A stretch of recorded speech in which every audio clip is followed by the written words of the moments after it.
मैं एक निर्वंशी के हाथ में आने वाला नहीं। आप इन्हीं पगों से अपनी महल को वापस जाएं। महाराज को बहुत बड़ी चिंता हुई। महाराज सोचने लगे कि मैं निर्वंशी हूँ, बाज हूँ, निपुता हूँ, आज मुझे पुष्प धिक्कार रहा है। और इसी जगह की बात ये भी है मुनिवर, एक बार भूपति मन माही,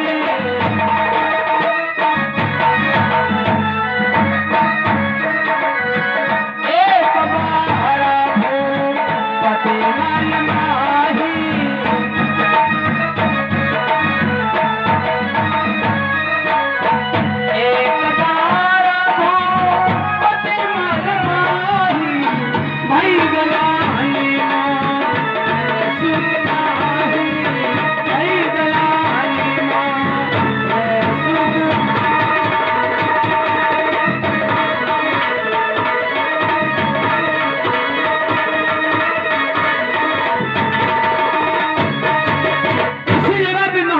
चिंता हुई कि मैं निपुता हूँ, बाज हूँ, निर्वंशी हूँ, हमारे कोई संतान नहीं है।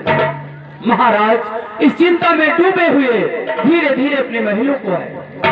इन्होंने भगवान की, भगवान ब्रह्मा से इन्हें सतरेज बाण प्रदान हुआ। वो बाण महाराज अपने महलों तक लाए, उसका अभी तक प्रयोग नहीं हुआ। आखिर वो बाण गया तो कहाँ को गया? चुप रहो, शांत रहो। अरे उस बाण का नाम मत लेना, शांत रहो। क्या हुआ? अरे तुम जानो कुछ हम जाने। हाँ हाँ। अरे उस बाण उपयोग करने का समय आ चुका है। आहा, आप तो धन्य हैं, महान हैं। चलो चुप रहना। उस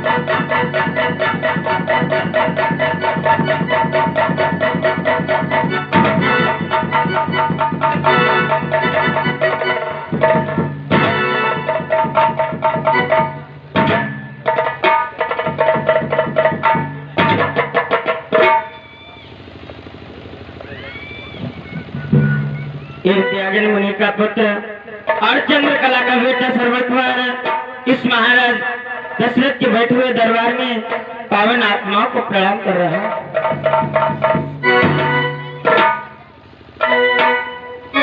कि पहला प्रणाम मैं करता हूँ राजेश्वर की राजधानी को।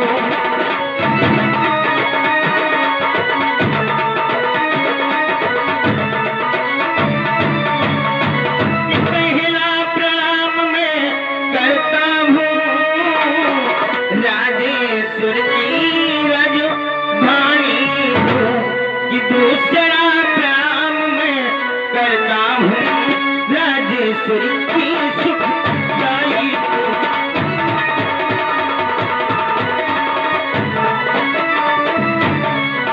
दूसरा प्राण में करता हूँ राजेश्वर की सुखदाई को।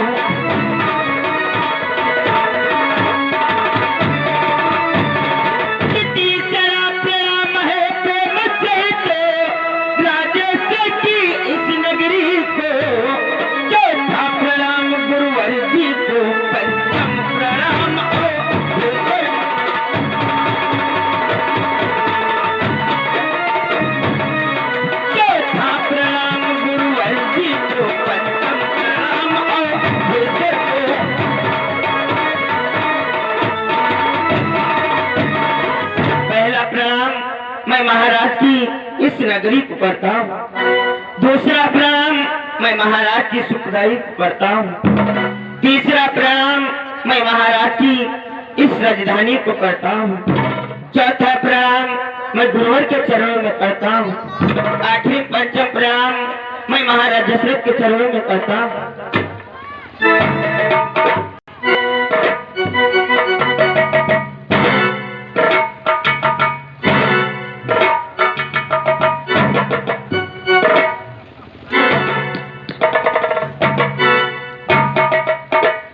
श्रवण कुमार, आज मेरे दरबार में आए हो। ये कौशलपति दशरथ आपका अपने दरबार में हार्दिक स्वागत करता है। आओ आसन ग्रहण करो। नहीं महाराज,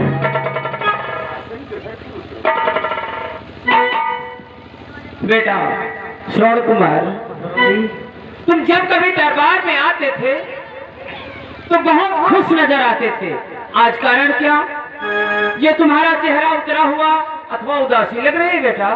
इसका एक विशेष कारण है गुरुवर।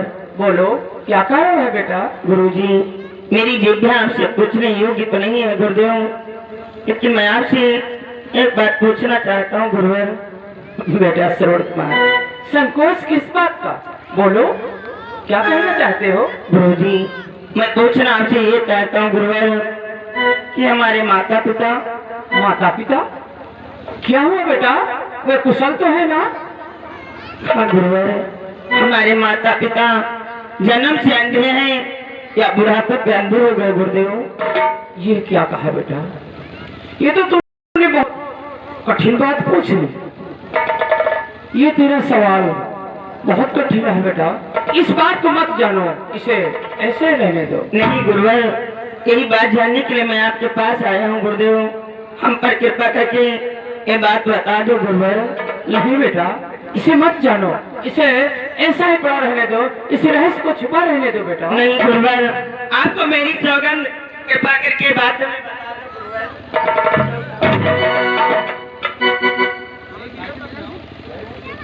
बेटा श्रवण कुमार, तुम तो जिद करते ही हो और महाराज की भी इच्छा है मैं इस छुपे हुए रहस्य को अवश्य बताऊंगा। बेटा, ये जो तुम्हारे माता पिता ये जन्म के अंधे नहीं है। क्या गुरुवर, हमारे माता पिता जन्म के अंधे नहीं है गुरुदेव? हाँ बेटा, ये जन्म के अंधे नहीं, ये दोनों प्राणी बहुत तेजस्वी, हर वक्त परम पिता परमेश्वर ईश्वर से लौ लगाया करते थे, उन्हीं की पूजा और आराधना में लगे रहते थे। भगवान ब्रह्मा की तपस्या की, भगवान ब्रह्मा प्रकट हुए, बोले वरदान मांगो। दोनों प्राणियों ने जानते हो उनसे क्या मांगा? क्या मांगा गुरुवर? भगवान मुझे संतान चाहिए। भगवान ब्रह्मा ने बतलाया, ये तुम्हारा वचन मैं पूरा तो नहीं कर सकता हूँ, परंतु एक उपाय बतला सकता हूँ। उन्होंने कौन सा उपाय बताया गुरुवर? उन्होंने उपाय बताया कि तुम दोनों प्राणी जा करके नैमिष में भगवान विष्णु की तपस्या करो तो हो सकता है तुम्हें संतान प्राप्त हो जाए। दोनों प्राणी चल पड़े, नैमिष धाम पहुंचे कि अब कठिन तप घोर अपारा,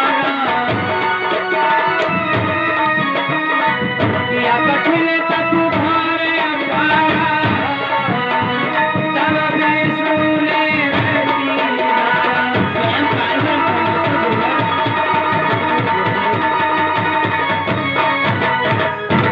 दोनों प्राणियों ने अखंड समाधि लगा दी। भगवान विष्णु प्रकट हुए, साक्षात नारायण को आना पड़ा।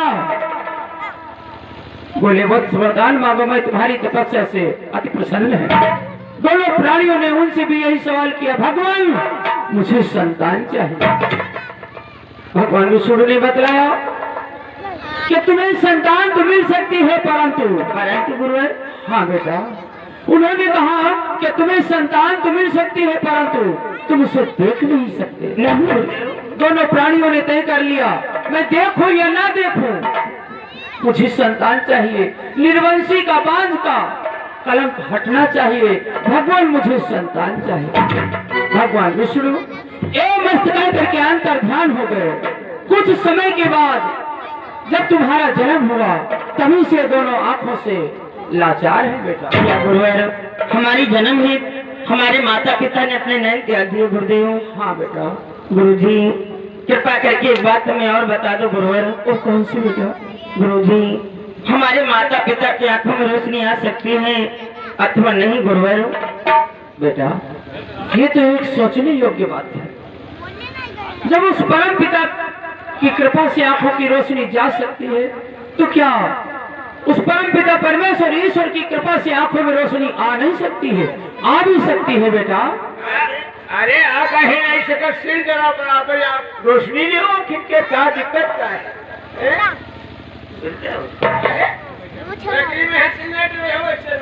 अपने डरा दे गुरु जी। हमारे माता पिता की आंखों में रोशनी किस प्रकार से आ सकती है गुरुवर? बेटा आ तो सकती है, उपाय है, लेकिन बहुत कठिन है। इतना कठिन है उपाय, वो किया नहीं जा सकता है। उपाय बताओ गुरुवर। बेटा दोनों प्राणियों को पृथ्वी के समस्त तीर्थों के दर्शन करवाए जाएं, तो इनकी आंखों में रोशनी आ सकती है। क्या गुरुवर? हमारे माता पिता को समस्त तीर्थों के दर्शन हो जाएं, हमारे माता पिता की आंखों में रोशनी आ सकती है गुरुदेव? हाँ बेटा, लेकिन ये सब किया नहीं जा सकता है, बहुत कठिन है। नहीं गुरुवर, जब हमारे माता पिता ने हमारे हित अपने नयन त्याग दिए, तो मैं उनका कि मैं अपने माता पिता को समस्त तीर्थों के दर्शन करवाऊं गुरुदेव। बेटा बहुत ऊंचे नीचे पहाड़, वन, नदी, नाले, गुफाएं, कंकड़ पत्थर, कैसे जा सकते हो? नहीं जा सकते हो बेटा। नहीं गुरुदेव, मैं अपने माता पिता को समस्त तीर्थों के दर्शन है तो अवश्य ले जाऊंगा गुरुदेव। नहीं बेटा, बहुत कठिन है, जिद न करो। कठिन नहीं है गुरुदेव।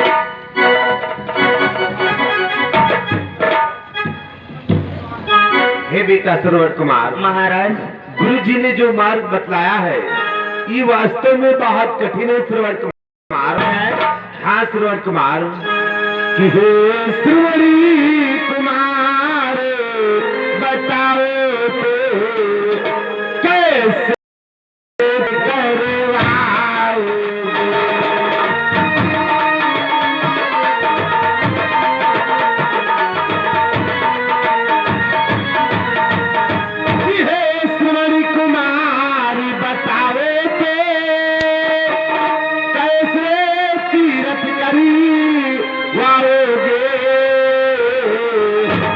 अंधों को कहो पहाड़ों पर तुम्हें किस प्रकार ले जाओगे।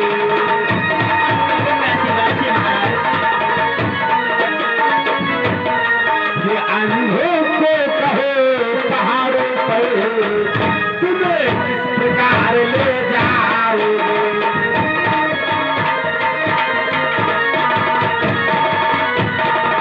बेटा श्रवण कुमार, तुम्हारे माता पिता वृद्ध बेचारे नेत्रहीन है, ये इतना कठिन मार्ग नहीं चल सकते श्रवण कुमार।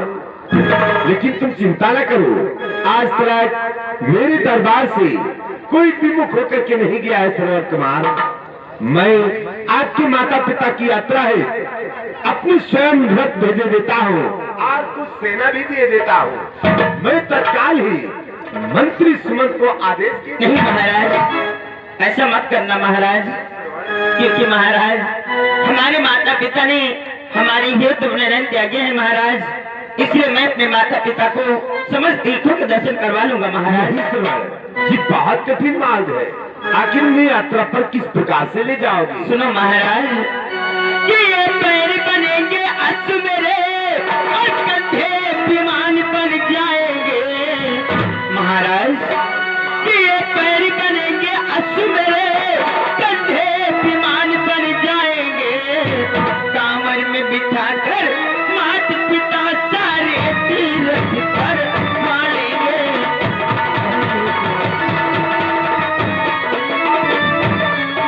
कांवर में बिठाकर माता पिता सारे तीर्थ पर मारेंगे।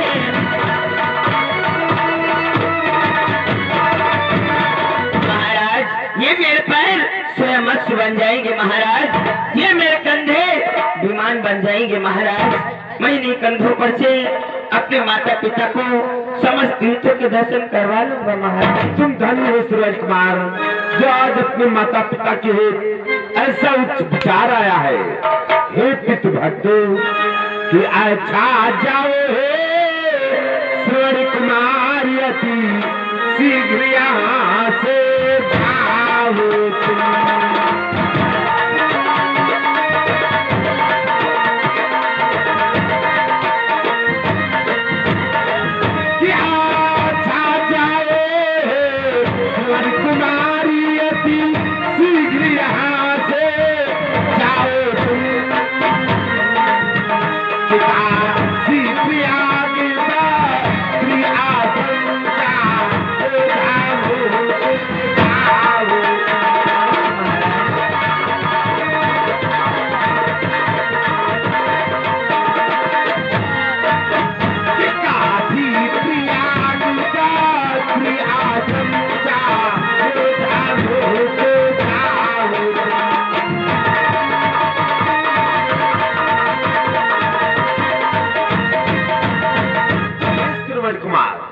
अपने माता पिता को कांवर में बिठा करके उन्हें काशी, प्रयागराज, बद्री आश्रम और नैमी साध जैसे तीर्थ पर लेकर के जाओ।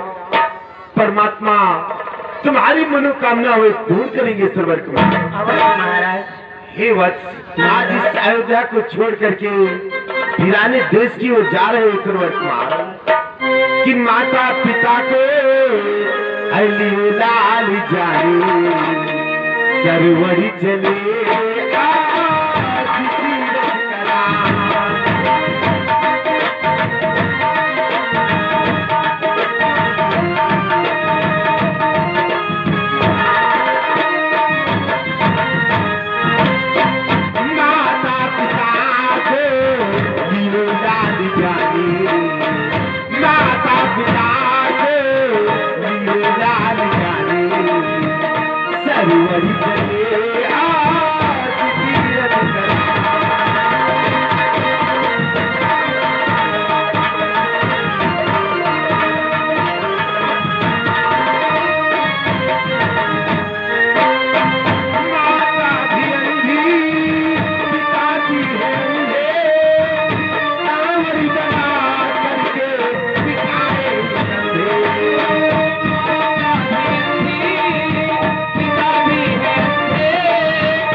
आज तीरथ करा।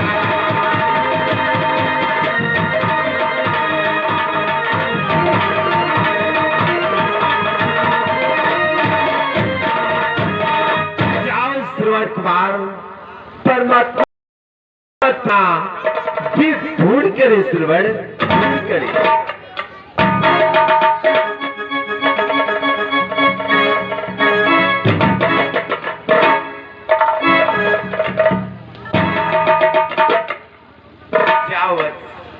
आपकी यात्रा मंगलमय और सुखमय होगी श्रवण।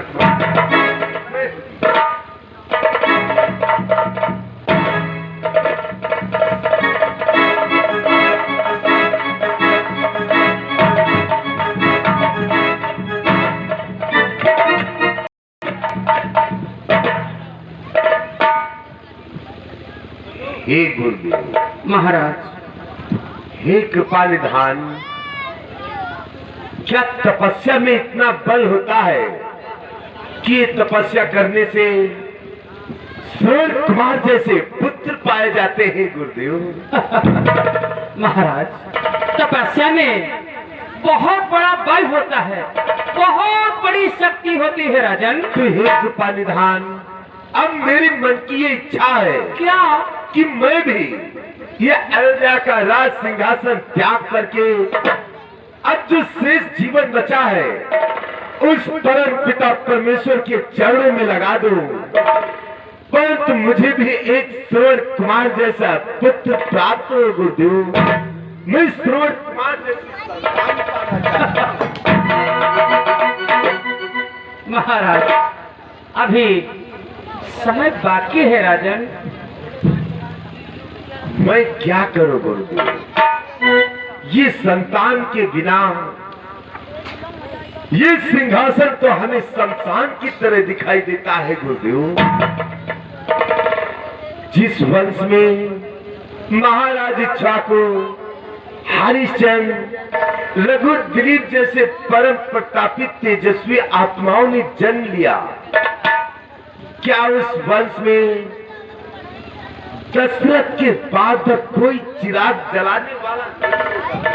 जलेगा महाराज, चिराग जलेगा। थोड़ा धैर्य रखो महाराज, अभी समय बाकी है राजन। चिंता न करो महाराज। क्या करूं गुरुदेव? ये संतान के बिना अब मेरा क्या जीवन है गुरुदेव? महाराज, भगवान ब्रह्मा ने इस मानव शरीर में 4 ही सुख लिखे हैं। क्या कहा गुरुदेव? हाँ महाराज। उस परम पिता परमेश्वर ने इस मानव जीवन में केवल 4 सुख लिखे हैं। हाँ महाराज, अति उत्तम 4 ही सुख लिखे हैं। और उन 4 सुखों में मैंने 3 सुख आपको प्रदान कर दिया महाराज। हे कृपा निधान, आप कृपा करें हमें ये ज्ञात करा दें कि मुझे इस जीवन में वे 3 कौन से सुख प्रदान हो चुके हैं। महाराज, पहला सुख सुंदर है माया,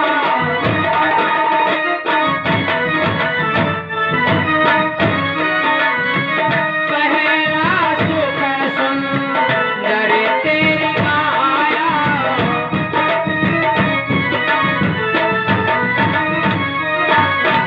पहला सुख सुंदर तेरी माया, दूसरा सुख घर में है माया, दूसरा सुख घर में है।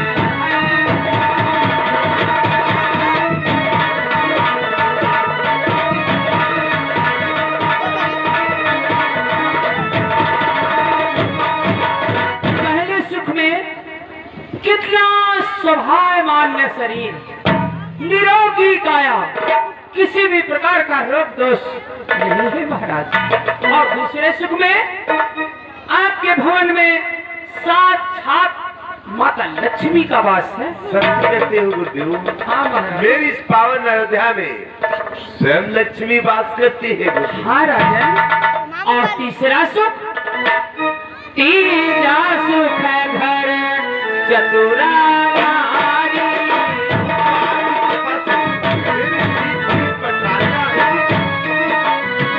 तीजा सुख है घर चतुरारी,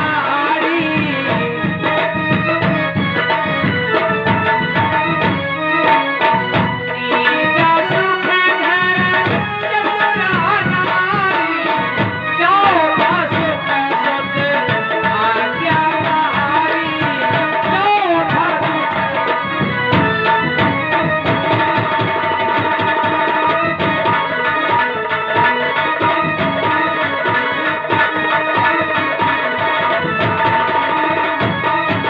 पहले सुख में बहुत स्वभावमान्य शरीर, निरोगी काया, और दूसरे सुख में आपके भवन में लक्ष्मी का वास, तीसरे सुख में आपके 3 पटरानियां, और वो भी एक से बढ़ करके एक सुलक्षण नारी है कोई संतान तो नहीं। महाराज।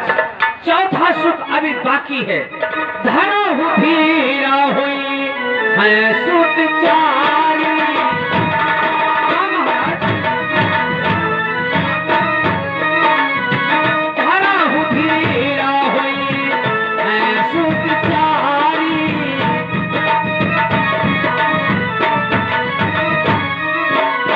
धनो हुई है सुत चारी, त्रिभुवन में भगत भयहारी, त्रिभुवन में भगत भय।